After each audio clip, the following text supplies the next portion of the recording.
అన్నా. అంటే చాలా మంది వాట్సాప్ మెసేజ్లు పెడుతున్నారు పెద్దోళ్ళందరూ.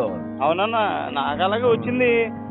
ఈ వార్త అబద్ధమని అనిపిస్తే బాగున్ను అని జీర్ణించుకోలేక మీకు సరైన సమాచారం మీ దగ్గరకు వస్తుంది కదన్నా. అమ్మాయి ఎవరో పెట్టారు నాకు. అన్న నేను తనకు కాల్ చేస్తా ఉంటే మీటింగ్లో ఉన్నానండి అన్నారు. అన్న తర్వాత జాన్ ఇజ్రాయెల్ అని నిర్దవాల్ వన్ ఆఫ్ ద డైరెక్టర్ అన్న అన్న ఆయన మెసేజ్ పెట్టి ఇలా మీటింగ్ అయిన వెంటనే స్ట్రోక్ వచ్చింది, హాస్పిటల్లో అడ్మిట్ చేశారు, ట్రీట్మెంట్ అందుకుండగానే చనిపోయారు అన్నారు. అయ్యి బాబు, చనిపోయారు అంటున్నారన్నా? చనిపోయారు. ఫేక్ న్యూస్ అన్నట్టుగా వస్తే బాగుండన్నా. చాలా బ్యాడ్.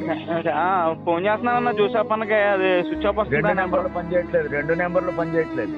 అవునండి అన్న, అవునండి అన్న. నేను మళ్ళీ పూర్తి వివరాలు కనుక్కొని ఒకవేళ మనం బయలుదేరే అవకాశం ఉంటే చెప్తాను నేను. చెప్పండి అన్న, నేను కూడా వస్తానన్నా. ఓకే అమ్మా, అలాగే. థ్యాంక్ యూ అన్న, థ్యాంక్ యూ అన్న. ఓకే అమ్మా, అలాగే మరి.